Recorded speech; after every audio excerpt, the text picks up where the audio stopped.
कि हम hobbies create करें,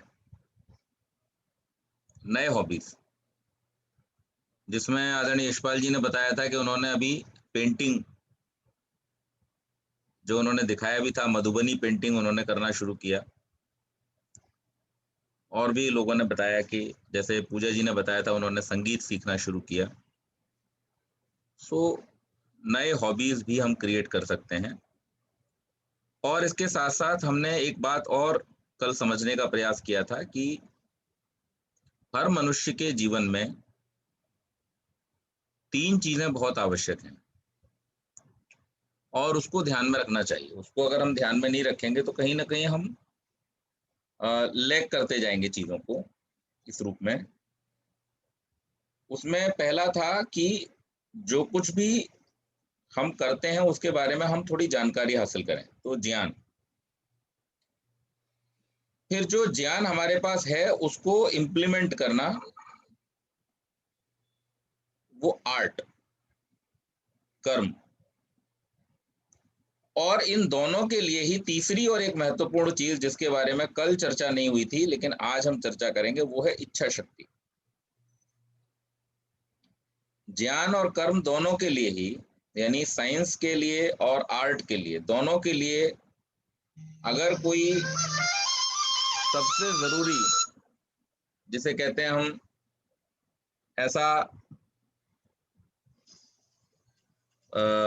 स्टफ है जिसके माध्यम से हम इन दोनों कार्यों को कर पाते हैं, रॉ मटेरियल जिसको बोला जाता है, तो वो है इच्छा शक्ति। उसके बिना काम शुरू ही नहीं होगा। तो हमने पहले भी ये बात विचार की थी कि विचार, संकल्प और भाव, इन तीन स्तरों पर हमें अपने जीवन के कार्यों को करना चाहिए और पहले स्तर से आरंभ करके तीसरे स्तर तक ले जाने के लिए प्रयत्नशील होना चाहिए।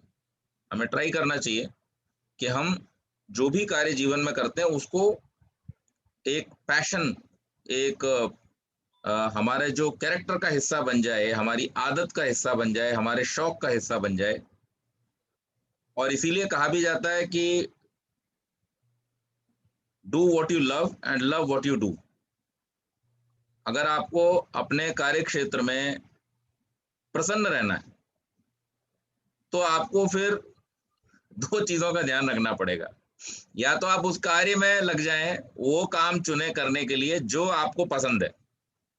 सो एनी हॉबी आप अपना उसको कार्य क्षेत्र बना सकते हैं। जैसे राजेश जी ने शेयर किया था कि उन्होंने आर्ट उनका हॉबी था और उन्होंने उस आर्ट को ही इतने आर्टिस्टिक तरीके से अपने कार्य क्षेत्र में प्रयोग किया कि आज वो उसी को अपने बिजनेस के रूप में प्रयोग कर रहे हैं। बहुत सारे लोग जो हमारे देश में बड़े बड़े खिलाड़ी हैं, सिंगर्स हैं, आर्टिस्ट हैं, ये सारे के सारे लोग जो हैं वो इसी का हिस्सा है कि उन्होंने अपने हॉबी को ही अपना जो है कार्य बना लिया और उस कार्य के द्वारा वो प्रसन्न है। और इन सब लोगों के अगर हम जीवन को देखेंगे तो हमें ये पता चलेगा कि वास्तव में अगर ये कार्य न कर रहे होते तो शायद दूसरे किसी क्षेत्र में ये एक सामान्य व्यक्ति होते, बहुत ज्यादा कुछ उनको उसके बारे में पता नहीं होता, लेकिन हाँ अपने अपने क्षेत्र में वो मास्टर्स हैं। और जिन कार्यों को वो चाहते थे, जिन कार्यों में उन्हें इंटरेस्ट था, जिन कार्यों में उन्होंने महारत हासिल की थी, मास्टरी की थी, उन कार्यों को उन्होंने किया और वो सफल हुए। तो सबसे पहले तो हमें ये विचार करना चाहिए, जिसके लिए मैंने ये कल का सेशन आप लोगों से निवेदन किया था, कि हम पहले ये पहचानने की कोशिश करें कि हम चाहते क्या हैं। और पेरेंट्स के लिए ये है कि वो अपने बच्चों के लिए ये पहचानने की कोशिश करें कि उनके बच्चे चाहते क्या हैं। ये जानना बहुत ज्यादा जरूरी है।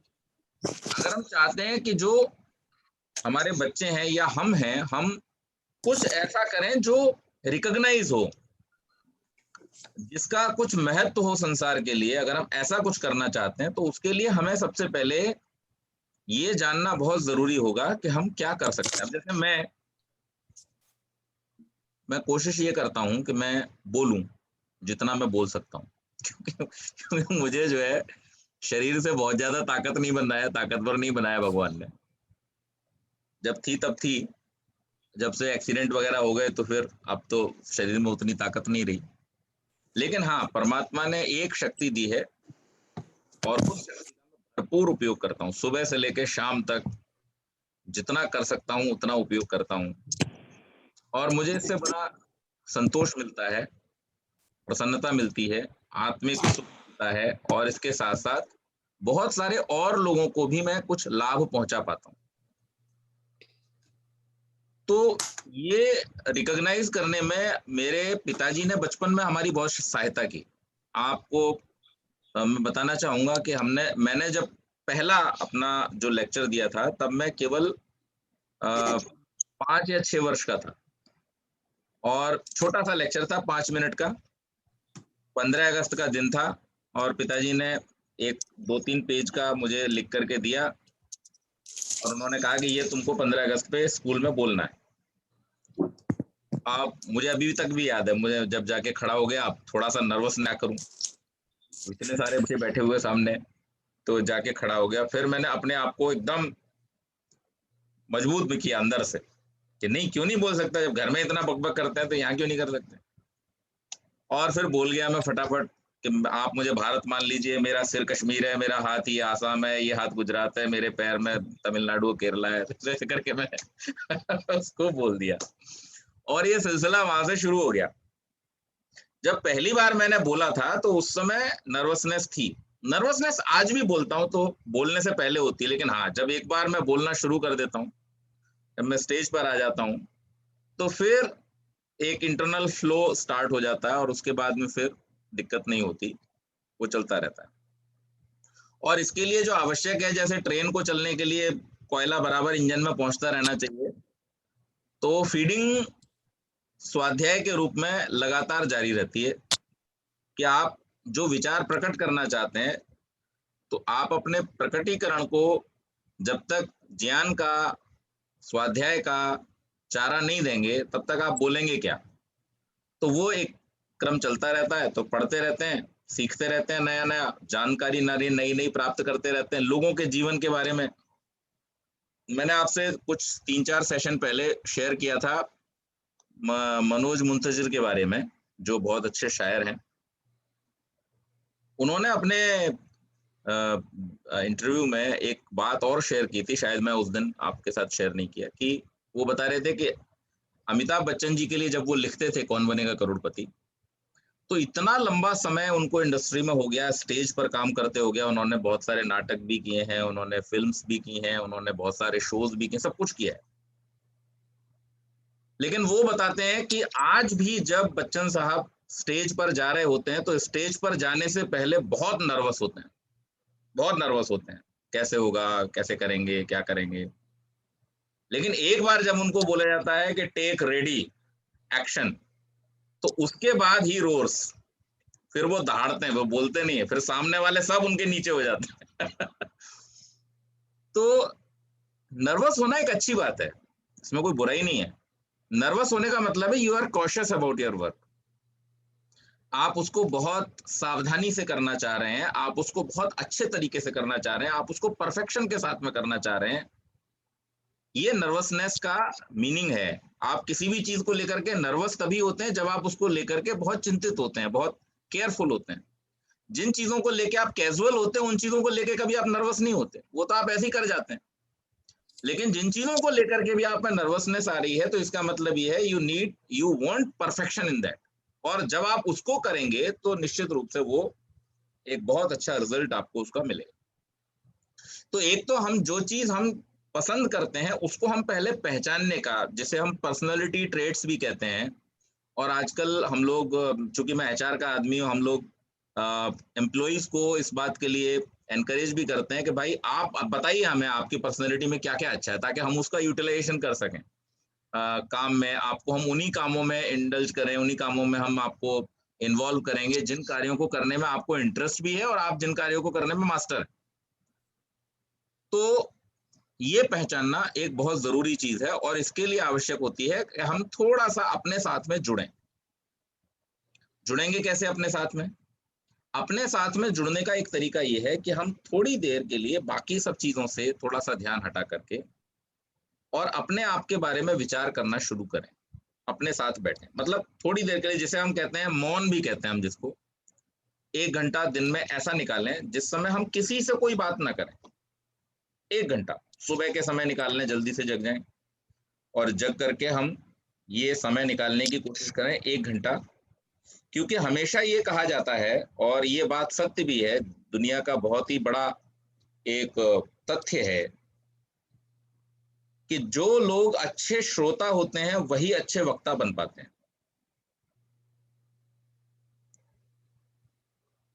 और मैं अक्सर एक बात कहा करता हूं कि it takes lots of courage to speak,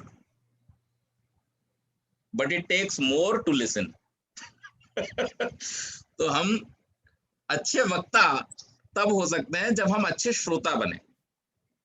और अगर हम वास्तव में चाहते हैं कि हम क्या हैं ये हम दुनिया को बता पाए, तो इसके लिए हमें अपने आप को 1 घंटा सुनना पड़ेगा दिन में। ज्यादा सुन सकते हैं और अच्छा, लेकिन कम से कम 1 घंटा तो सुने, अपने आप को तो सुने, हम क्या कह रहे हैं, हमारा मन क्या कह रहा है। हम तो अपने मन, हम जो जो देखते हैं इधर उधर, उस देखने के हिसाब से हमारी इंद्रियों, हमारे जो सेंसेस हैं, उनसे हम जो दुनिया देख रहे हैं, उस दुनिया को देख करके हमारे मन पर जो प्रभाव होता है, हमारे 90% और 95% जो काम है उसी पे डिपेंड होते हैं। हम वही करते हैं जो हम देखते हैं। लेकिन कभी ऐसा भी होना चाहिए कि हम वो करने की कोशिश करें जो हम हैं, जो हम सोचते हैं, जो हमारी पर्सनालिटी है। और इसके लिए ये जरूरी होता है कि हम थोड़ी देर अपने साथ में जुड़ें। तो जो लोग अच्छी आदतों को अपने जीवन में लाना चाहते हैं, या अपनी जो अच्छी आदतें हैं उनको विकसित करना चाहते हैं, उनको डेवलप करना चाहते हैं, और उनको वास्तव में एक, जिसे कहना चाहिए कि आर्ट के रूप में उस हॉबी को एक्सप्रेस करना चाहते हैं, उन लोगों को ये बहुत आवश्यक है कि वो सबसे पहले अपने आप को सुने, और सुन करके अपनी हॉबीज को, अपनी लाइकिंग्स को, अपनी डिसलाइक्स को पहचाने, और जितना जल्दी हो सके उन पर काम करना शुरू करें। जो लोग जॉब में हैं या बिजनेस में हैं, मैं ये नहीं कहता कि वो उस काम को छोड़ करके इस काम में लग जाए, नहीं, इसकी कोई आवश्यकता नहीं है। लेकिन जो आपकी हॉबी है और जिससे आपको सुख मिलता है, उस कार्य को आप सुख के लिए, आनंद के लिए, कल विवेक जी ने बहुत अच्छी बात कही थी कि हॉबी वो है जो हमें सेटिस्फेक्शन देती है, वो वास्तव में हॉबी है, जिसको करने के बाद में हमें ये फील आए कि बस अब हो गया, बहुत अच्छा हुआ। ये जब हमें फील आने लगता है, जिससे हमें एक संतोष की स्थिति प्राप्त होने लगती है, वो वास्तव में हॉबी है, और उसके द्वारा ही हम अपने आप को सुखी कर सकते हैं। साधन और सुख, मैं बार बार ये कहा करता हूं कि इनमें हमें डिफरेंशिएट करना सीखना पड़ेगा। साधन बिस्तर है, लेकिन जरूरी नहीं आपके पास बहुत बढ़िया बिस्तर है तो आपके पास बहुत अच्छी नींद भी हो। सुख नींद है, साधन बिस्तर है। तो आपको एक और जहां बिस्तर के लाने के लिए आपको पुरुषार्थ करना चाहिए, मेहनत करनी चाहिए, वहीं पे ये भी ध्यान रखना चाहिए कि कहीं ऐसा ना हो कि बिस्तर लाते लाते मेरी नींद ही खत्म हो जाए। और ज्यादातर लोगों के साथ में ये हो जाता है कि वो साधनों की दौड़ में इतना भागते हैं, इतना भागते हैं, इतना भागते हैं, कि फिर वो सुखों को खो बैठते हैं। तो इसलिए हमें सबसे पहले तो अपने आप को सुनना चाहिए, अपने आप को जानना चाहिए, अपने आप को देखना चाहिए, अपने आप पर विचार करना चाहिए, और अपनी पर्सनैलिटी को पहचानने का प्रयास करना चाहिए। इसके लिए हमें कम से कम दिन में 1 घंटा अवश्य निकालना चाहिए। तो आज हम सब लोग इतना कम से कम एक कमिटमेंट अपने साथ कर सकते हैं, किसी और के साथ करने की जरूरत नहीं है। अपने साथ एक कमिटमेंट करें कि हम 1 घंटा अपने लिए निकालेंगे, और अपने आप को जिस चीज से सुख मिलता है उसे पहचानने की कोशिश करेंगे, और जो वो चीज हमें पता चलेगी तो उस पर हम काम करना शुरू करेंगे, उसको निखारना शुरू करेंगे। दूसरी बात ये कि जो पेरेंट्स हैं उनके लिए ये बात थोड़ा सा, और 1 घंटे के बाद में आधा घंटा और जुड़ जाएगा बच्चों के लिए। तो बच्चों से भी उनको ये पता करना है कि उनकी लाइकिंग्स क्या है और उसको कैसे निखारा जा सकता है। जैसे अगर कोई बच्चा है जो सिंगिंग में बहुत इंटरेस्टेड है, तो हम कोशिश करके उसको वो प्लेटफॉर्म दे सकते हैं जहां पर वो अपनी सिंगिंग को, एक तो प्रैक्टिस कर सके, दूसरा सीख सके आगे बढ़ने के लिए उस क्षेत्र में। ये हमें करना चाहिए। दूसरी बात, अगर मान लीजिए किसी को खेल में रुचि है, तो वहां सेम वही कि एक तो हम उसको इतना समय दें, उसका हम एक ऐसा शेड्यूल बनाएं जिससे वो उस कार्य के लिए समय निकाल सके, उसको समय मिल सके, प्लस हम उसके साथ में थोड़ा सा इन्वॉल्व होकर के जिससे वो खेलने की जानकारी भी प्राप्त कर सके। मतलब केवल खेलते रहने से ही काम नहीं बनेगा, तो अगर उसमें आगे बढ़ना है क्षेत्र में तो उसकी थोड़ी जानकारी भी प्राप्त कर सके। जैसे कल वर्णिका जी ने बोला कि उन्होंने अभी कहानियां लिखना शुरू किया है, तो हम क्या कर सकते हैं, जब बच्चे इस प्रकार के कार्य कर रहे हैं तो उनको हम थोड़ा सा उसमें गाइड कर सकते हैं, हम देख सकते हैं वो क्या लिख रहे हैं उनकी। जैसे प्रसून के बारे में मैं आपको बताना चाहता हूँ, मेरा जो बड़ा वाला बेटा है उसको बहुत ज्यादा शौक है, वो नई नई चीजें सोचता रहता है, बहुत क्रिएटिव है। और क्रिएटिव होने की वजह से वो क्या करता है, या तो वो नई नई चीजें बनाता रहेगा। तो आजकल जो बहुत सारे सुपर हीरोज हैं फैंटेसी वाले, उन लोगों के बहुत सारे जो उनके हथियार होते हैं, उनकी ड्रेसेस होती हैं, वो अपना बैठा बैठा बैठा बैठा वो एक तो वो करता रहता है। फिर नए नए वो चीजें बनाता रहता है, जैसे कभी बोट बनाना, मोटर बोट बनाना या इस तरीके की चीजें। तो जो भी उसके पुराने खिलौने होते हैं टूट जाते हैं, उनका रिमोट निकल आता है या उनका कुछ मैग्नेट निकल आता है, कुछ निकल आता है, उससे वो अपना। तीसरा उसके अंदर एक हॉबी है कि वो लिखता है। लेकिन वो लिखता क्या है, वो कॉमिक्स लिखता है। और उसने कई सारे कॉमिक्स बना रखे हैं विद डायग्राम्स। वो उनको ड्रॉ भी करता है, अपने आर्टिस्ट, अपने जो कैरेक्टर्स हैं उनको, और उसके साथ साथ उनका डायलॉग वगैरह वो सब जैसे कार्टून हम लोग कॉमिक्स पढ़ते थे बचपन में वैसा लिखता है। तो इस चीज में हम कोशिश ये करते हैं कि हम उसको ये गाइड करें कि भाई इसको किस तरीके से इस कहानी को और रोचक बनाया जा सकता है या इसको और ज्यादा यूजफुल बनाया जा सकता है, ये कोशिश हम कर सकते हैं। तो इसी प्रकार से हमें थोड़ा सा समय इसके लिए निकालना चाहिए, बहुत आवश्यक है। और जब हम ये करना शुरू करेंगे तो जो हमारा ज्ञान है, जो हमने प्राप्त किया इच्छा के द्वारा, और जो हमारी रुचि है जिसको हम परफॉर्म करने के लिए आगे बढ़ रहे हैं, उन दोनों का जब समावेश होगा, तब आप निश्चित मानिए कि वो जो चीज तैयार होगी या वो जो आपका परफॉर्मेंस होगा, वो बाकी लोगों के जो कैजुअल परफॉर्मेंस हैं उनसे कहीं बहुत अच्छा होगा, और आप उनको पीछे छोड़ पाएंगे। आप सभी जानते हैं, मैं जिक्र भी कर चुका हूं इस बात का कई बार, कि हमारे देश में बहुत सारे क्रिकेटर्स हुए। सचिन तेंदुलकर और वीरेंद्र सहवाग थोड़ा समय आगे पीछे हुए। वीरेंद्र सहवाग जी से जब पूछा जाता था कि आप ये इतना फास्ट और इतना ज्यादा ताबड़तोड़ आप जो खेलते हैं, क्या टेक्निक है आपकी? बोले, मैं कोई टेक्निक इस्तेमाल नहीं करता, मैं बस बॉल को बाउंड्री से बाहर भेजना है, यही मेरा टारगेट रहता है, और मैं जो बॉल आती है उसको मारने की कोशिश करता हूँ।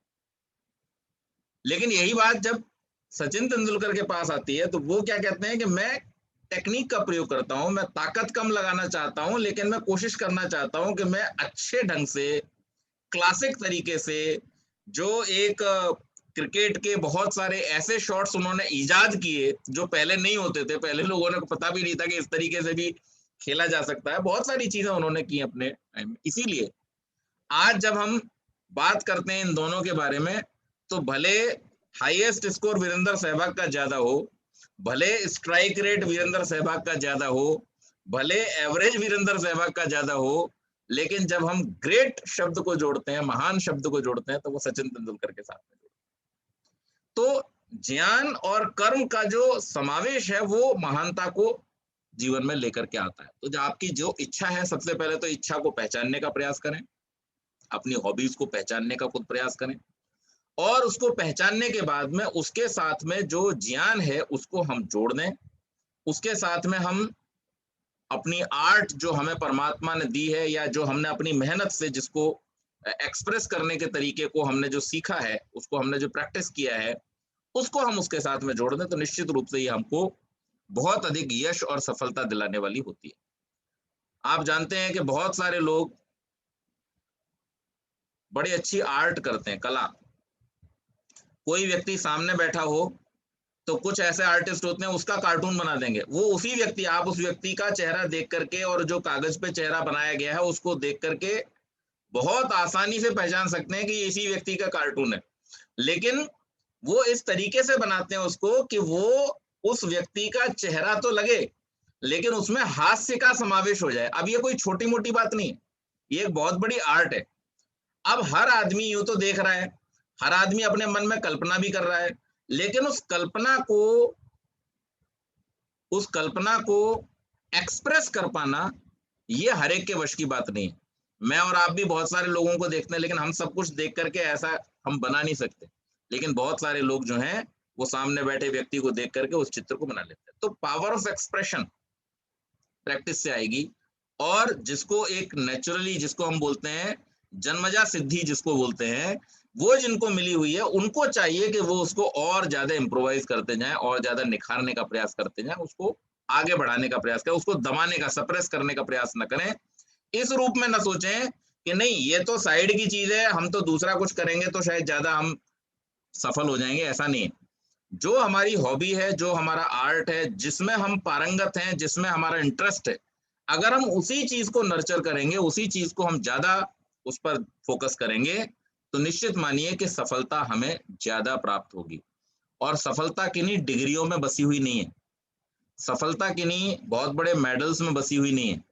आप अगर ध्यान दें, आज से कुछ साल पहले, 200-300 साल पहले अगर आप चले जाएं, जब अंग्रेज यहाँ नहीं आए थे, हमारे देश में डिग्री सिस्टम था ही नहीं, कोई डिग्री सिस्टम हमारे देश में नहीं था। आप बताओ महर्षि पतंजलि के पास में कितनी डिग्रियां थी? महर्षि दयानंद के पास में कितनी डिग्रियां थी? महर्षि गौतम के पास में कितनी डिग्रियां थी? रामचंद्र जी ने कौन सी यूनिवर्सिटी से पीएचडी की थी? रावण को, जिसको महाविद्वान कहा जाता है, वो कितने विश्वविद्यालयों में पढ़ करके आया था? नहीं। ये डिग्री सिस्टम तो एक बहुत ही, जिसे कहना चाहिए, सामान्य बुद्धि की परंपरा है। हमारी परंपरा में ज्ञान की उपासना थी, और ज्ञान की उपासना के लिए कोई अंत नहीं था कि भाई इतना पढ़ लिया तो बस हो गया, बस इससे ज्यादा पढ़ने की जरूरत नहीं है। वहां कोई इस तरीके का फाउंडेशन नहीं था। अपनी आर्ट को, अपने विचार को, अपनी सोच को हम कितना ज्यादा अच्छे ढंग से लोकोपयोगी बना सकते हैं, दूसरों के हित के लिए उसका उपयोग कर सकते हैं, दूसरों को एंटरटेन करने के लिए, दूसरों के सुख बढ़ाने के लिए हम कैसे उसको प्रयोग में ला सकते हैं, ये बात ज्यादा महत्वपूर्ण होती है। तो अपनी हॉबीज के ही इसी सेशन को हम और थोड़ा आगे बढ़ाएंगे शुक्रवार को, जैसा कि डिस्कशन हुआ बचपन की अच्छी आदतें और उनको हॉबीज के रूप में कैसे कन्वर्ट करें, इसके बारे में हम लोग चर्चा फ्राइडे को करने वाले हैं। आज के सेशन को हम इसी नोट के साथ में, कि हम अपने आप को थोड़ा समय दें, और समय दे करके हम ये पहचानने का कोशिश करें कि हमारे अंदर अच्छी अच्छी कौन सी चीजें हैं, जिनको करते वक्त हम सुख का अनुभव करते हैं, संतोष का अनुभव करते हैं, आनंद का अनुभव करते हैं। तो मैं इस चर्चा को यहीं पे विराम देता हूं। आप लोग प्रश्न कर सकते हैं, और उसके बाद में आज के जो हमारे 2 पूर्व निर्धारित कार्यक्रम है, मुझे पता नहीं पूजा जी हैं अभी जुड़ी हुई? नहीं, पूजा जी नहीं है, जुड़े अच्छा, नहीं है। ओके। तो दक्ष जी का पियानो आज होगा। जो प्रश्न है आप लोग पहले प्रश्न कर सकते हैं, और फिर हम सभा का समापन दक्ष जी के पियानो के साथ में करेंगे। और अगर सुधा जी का एक भजन हो जाएगा तो वो बहुत अच्छा, सोने पे सुहागा। पंडित जी, एक कमेंट था मेरा। जी आपने जो हॉबीज या आर्ट या बॉर्न टैलेंट के ऊपर बात कही, जी कि जैसे सचिन तेंदुलकर का आपने बहुत अच्छा एग्जाम्पल दिया। उनको भी तराशने के लिए एक गुरु की जरूरत थी। जी तो रमाकांत अचरेकर जी ने जो उनकी डेवलपमेंट में, जो उनको शापन करने में जो मेहनत की, मैं कहूंगा कि उसको तो माप ही नहीं कर सकते हैं, इनफाइनाइट है। तो मे बी हर एक को एक ऐसा गुरु या एक ऐसा कोच चाहिए होता है, चाहे म्यूजिक हो। तो म्यूजिक अगर एक बच्चे में टैलेंट है, उसको एक सिखाने के लिए प्लेटफॉर्म दे सकता है, पेरेंट एक प्लेटफॉर्म दे सकते हैं कि उसको एक सही गुरु के पास भेजा जाए, जिससे कि वो और उसको उभर के आए।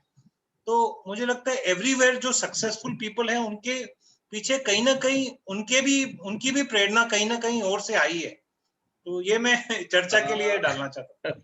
आई agree, but somewhat, not fully. Because मैं आपको वही एग्जांपल देता हूं, रमाकांत आचरेकर जी ने केवल सचिन तेंदुलकर को क्रिकेट नहीं सिखाया, देयर वर लॉट मेनी। इसी प्रकार से महर्षि दयानंद अकेले शिष्य नहीं थे गुरुवर विरजानंद के, लॉट मेनी, बहुत सारे थे। लेकिन जो करेज, जो लेवल ऑफ टैलेंट उन्होंने उनमें देखा, वो दूसरों में नहीं देखा। So it is somewhat with the trainer or guru and 90% is with the individual. जो अपने आप को पहचान ले, जो अपने अपने जो गुण हैं उनके प्रति कमिटेड हो, उनको बढ़ाने के लिए, उनको आगे प्रयोग में लाने के लिए और उनके प्रति पैशनेट हो, वही कर सकता है। गुरु का कार्य है रास्ता दिखाना। गुरु रास्ता दिखाते हैं, जैसे आपने बहुत सही बात कही कि माता पिता गुरु के पास ले जा सकते हैं और गुरु रास्ता दिखा सकता है, but it is the individual who has to put his 100% and more than 100% to achieve.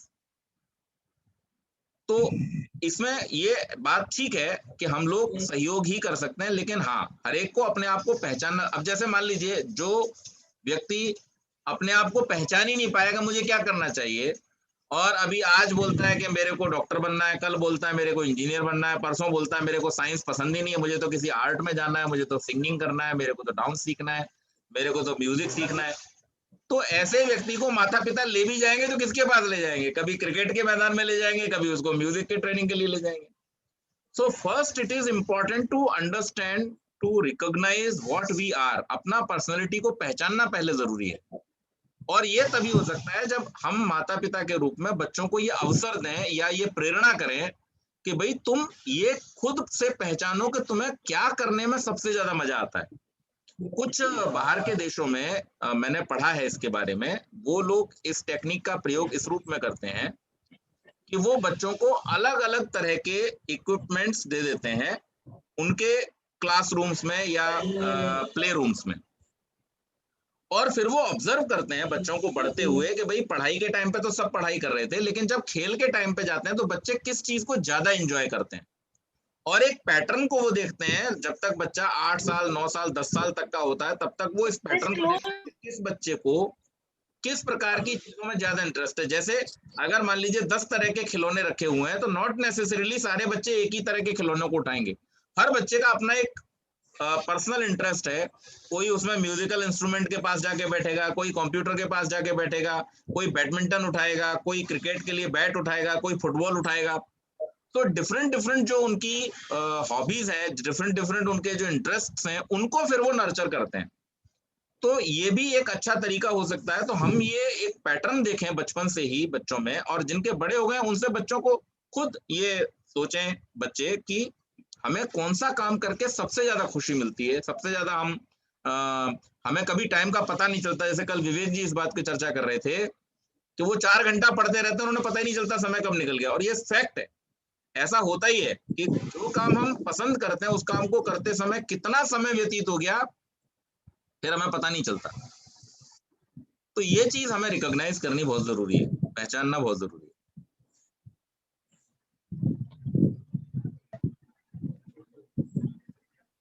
एक मिनट मेरे को करने दो, मैं पढ़ी। हाँ जी।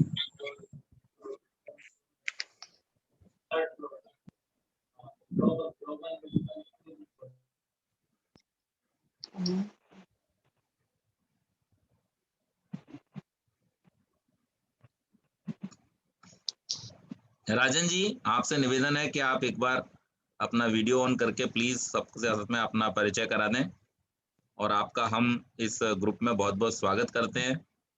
आप जुड़े इसके साथ में, और आप अपने सुझाव भी हमको दें, रौनक गुगलानी जी और राजन गुगलानी जी, जिससे हम और ज्यादा अच्छे तरीके से इस कार्य को कर सकें। अपना परिचय दे दीजिए।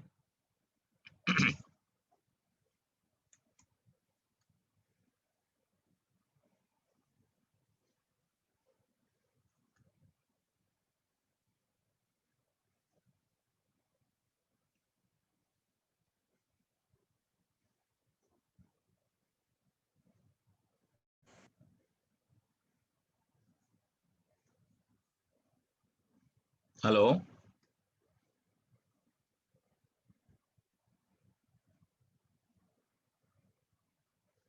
अच्छा, चलिए, शायद वो अवेलेबल नहीं है। दक्ष जी, आप रेडी हैं? हाँ जी पंडित जी। चलिए, तो बस आपको सुनने के लिए हम लोग बहुत ही उत्सुक हैं। तो आज का जो गाना तैयार किया है उसे फर एलिस कहते हैं, जो एक बहुत फेमस म्यूजिकल कंपोजर हैं बीथोवन, उनके टाइम में बहुत मशहूर थे, उन्होंने कंपोज किया था। और मैं थोड़ा बिगनर हूँ तो थोड़ी गलती हो जाए तो माफ कर देना। Durga. Sure, sir. Please, most welcome. I'm pinning the video, huh? Ready? All right, tell me when you're done.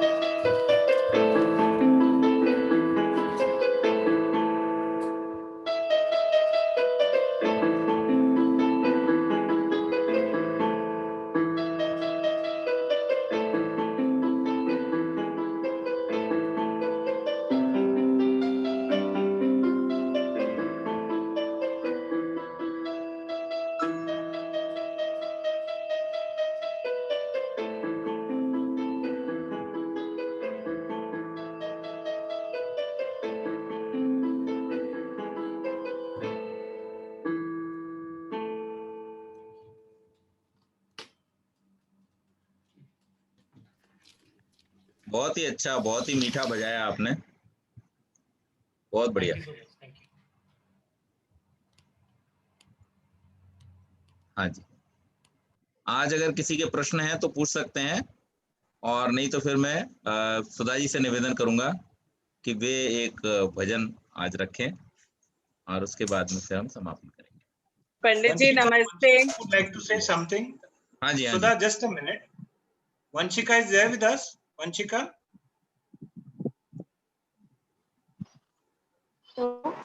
Vanshika, yeah. Would you like to say something? जी वंशिका जी बोलिए।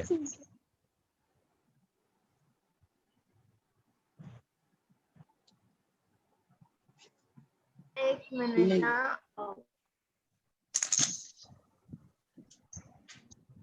मैं थोड़ा बाद में बोलूंगी, चलेगा? ओके। Okay. सुधा, आप शुरू करो। हेलो। हाँ जी, हाँ जी।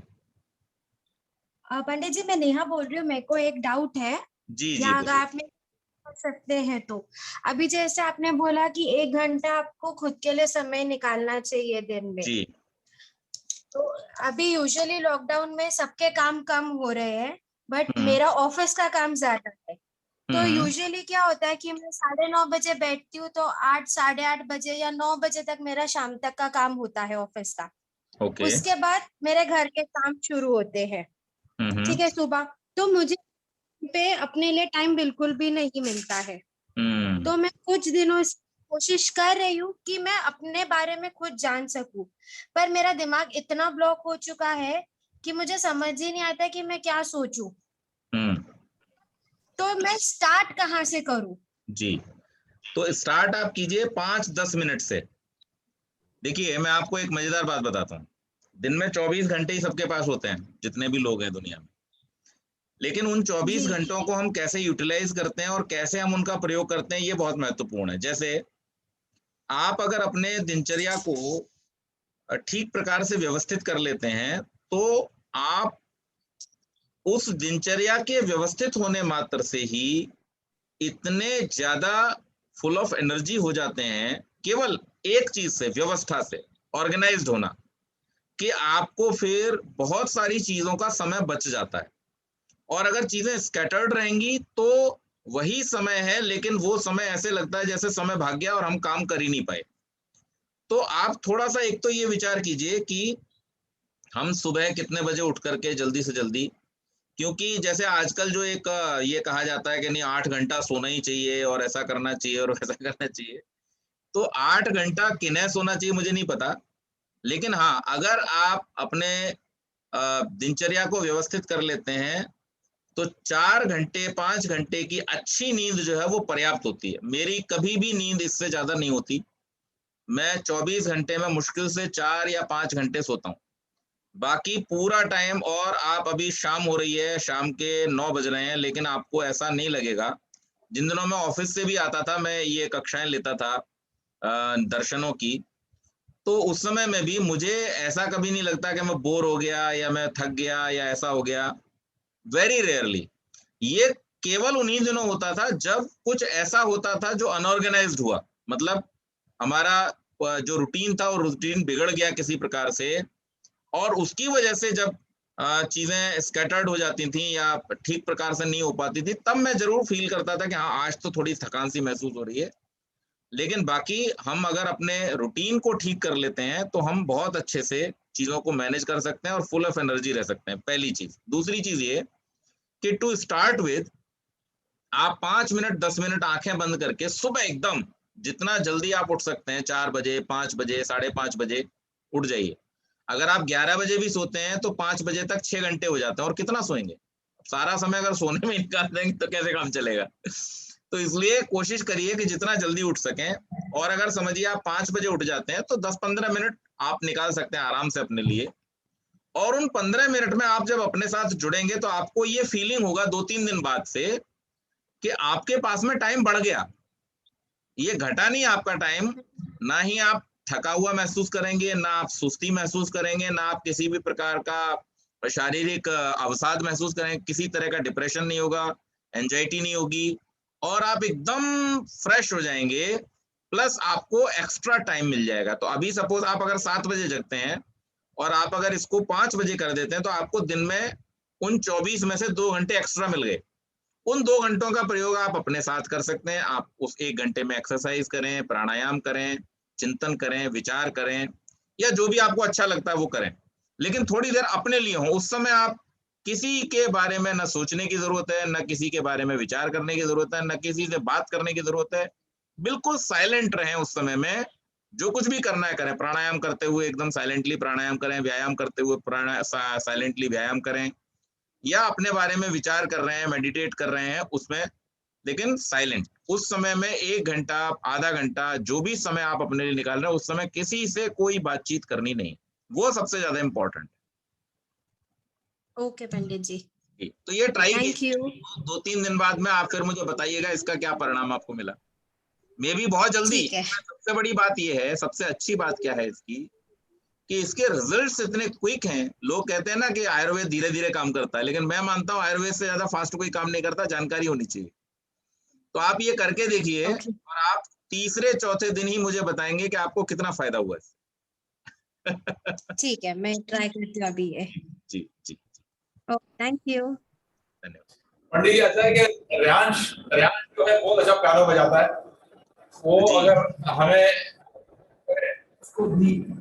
उसे भी बहुत अच्छा पियानो बजाना आता है, तो रियांश को हम अगर रिक्वेस्ट करते हैं, रियांश भी अगर एक बार हमें थोड़ा सा पियानो सुनाए तो बहुत ही रहेगा। रियांश जी, विभा, कैन यू हियर? अच्छा, विभा का ग्रैंडसन है। ओके। हाँ जी, मैंने कहा रियांश को बजाने के लिए पियानो। माइक बंद है आपका।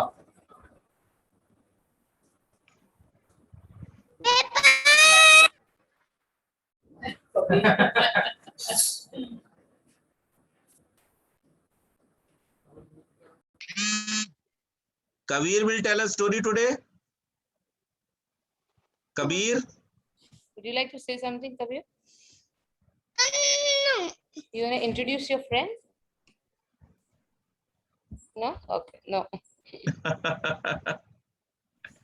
ओके, चलिए तो अब एक भजन सुनते हैं आदरणीय सुधा जी से। नमस्ते सभी को। नमस्ते जी। सभी को नमस्ते। आज मेरे साथ जिया बैठी हुई है। बहुत वाह। समय से इसने भजन नहीं गाया है, तो मैं चाहूंगी कि आज जिया भजन गाए। लॉकडाउन में वैसे ही बड़े महीनों में एक भी भजन नहीं गा पाई। Very good, very good. Welcome Jiya. Thank you so much Pandit ji. जी बेटा। आयु विषयों में तेरी बीत चली रे, आयु विषयों में तेरी बीत चली रे, हीरा था ये अनमोल दिया मिट्टी में है मुरझाए तेरे जीवन की कली रे, आयु विषयों में तेरी बीत चली रे, चोला मानवता तूने है पाया, शुभ कर्म न कोई कमाया, पड़ी थी जो मझधाना कैसे होगी पास, उम्र भर राह कपटी व चली रे, आयु विषयों में तेरी बीत चली रे, आयु विषयों में तेरी बीत चली रे, जिस दिन संसार में आया, रो रो पगले नीर बहाया, भूले तुझे भगवान किया नहीं पुण्यदान, देह पाप रूपी अग्नि में जली रे, आयु विषयों में तेरी बीत चली रे, आयु विषयों में तेरी बीत चली रे, ये जवानी है बड़ी मस्तानी, खत्म इसकी बुढ़ापे में कहानी, छोड़ जाए घर बार बेटा बेटी और ना, जिस समय आ जाए काल बली रे, आयु विषयों में तेरी बीत चली रे, आयु विषयों में तेरी बीत चली रे, बाकी आयु को अब भी बचा ले, शुभ कर्मों में मन को लगा ले, कर पर उपकार होगी नाव तेरी पार, नंदलाल कहे आजा इस गली रे, आयु विषयों में तेरी बीत चली रे, आयु विषयों में तेरी बीत चली रे, हीरा था ये अनमोल दिया मिट्टी में है रोल, मुरझाए तेरे जीवन की कली रे, आयु विषयों में तेरी बीत चली रे, आयु विषयों में तेरी बीत चली रे।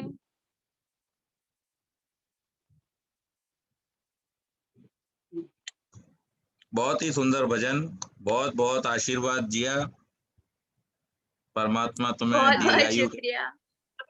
बोलेगा पंडित जी। चलो हाँ जी, हाँ चलो बजा। हाँ ऐसे जानते नहीं बेटा, बजा आवाज तो आए, मैं किया ना।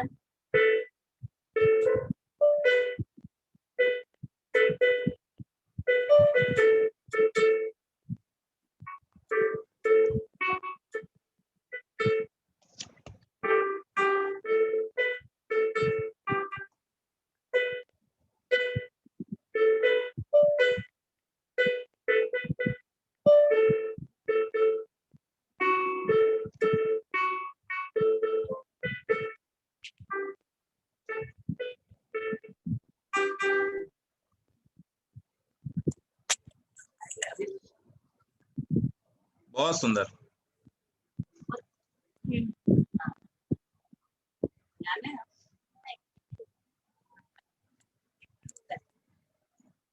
Very good Riyansh, very good, बहुत सुंदर।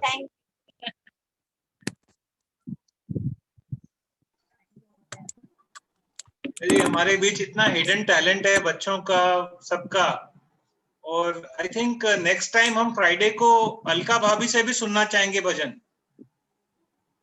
भाभी जी आप तैयारी कर लीजिए फ्राइडे के लिए। अगर तैयार हैं तो आप अभी भी बोल सकते हैं। नहीं नहीं चलिए फ्राइडे को इनका रखते हैं भजन। ठीक है, जरूर जरूर। आइए ना। तो आज कोई प्रश्न और है किसी का?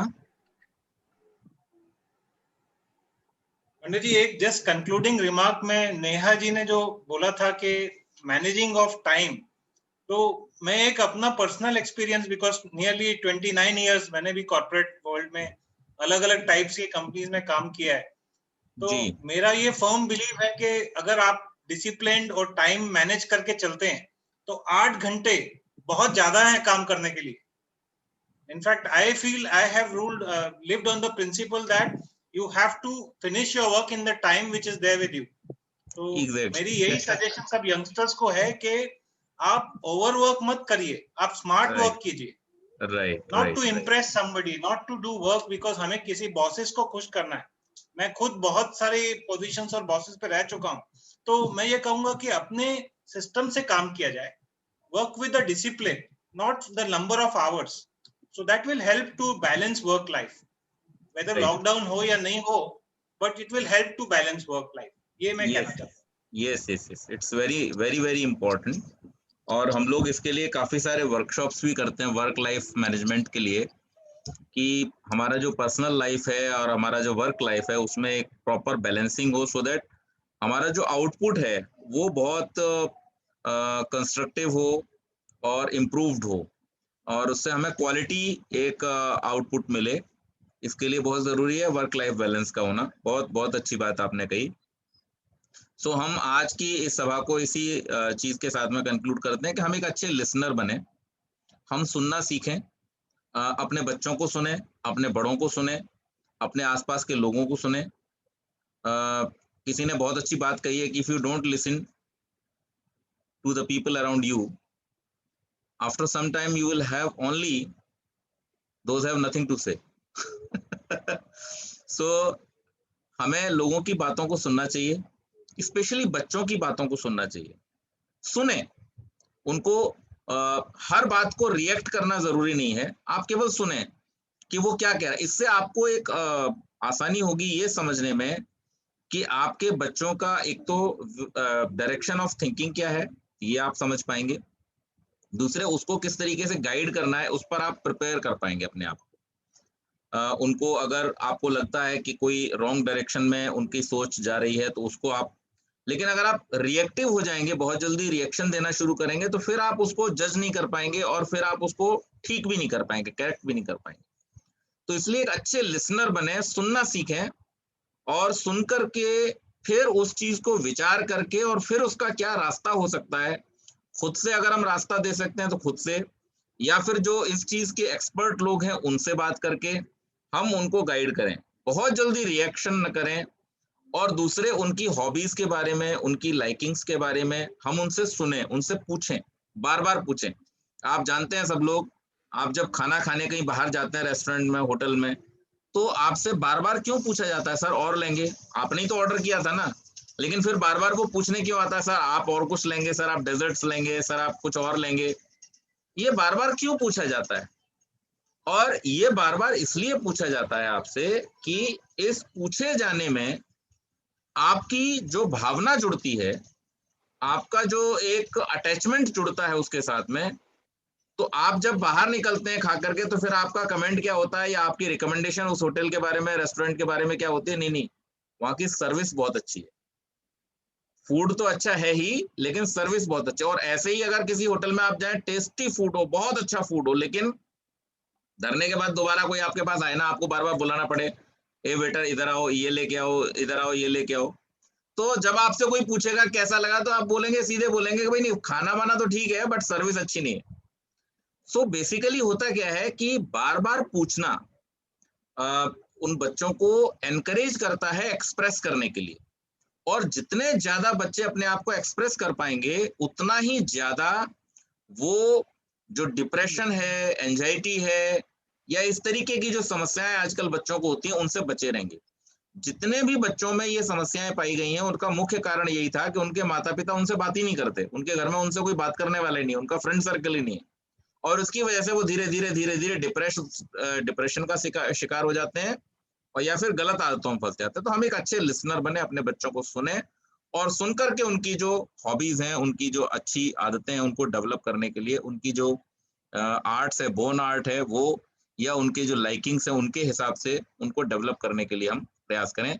इसी बात को लेकर के हम धीरे धीरे आगे के कुछ सेशन रखेंगे कि पेरेंट्स किस तरह से अपने बच्चों को हेल्प कर सकते हैं आगे बढ़ने में, और उसका क्या साइंस है, उसके पीछे क्या चीजें हैं, और बच्चे अपने आप को आगे ग्रो करने के लिए क्या कर सकते हैं. इसको एक कंबाइन स्टडी लेकर के हम कुछ सेशंस इसके बारे में रखेंगे, ताकि हमें हेल्प मिले अपने बच्चों को आगे बढ़ाने.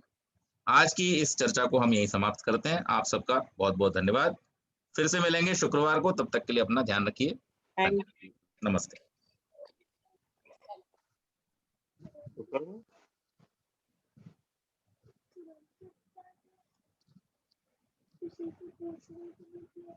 बोला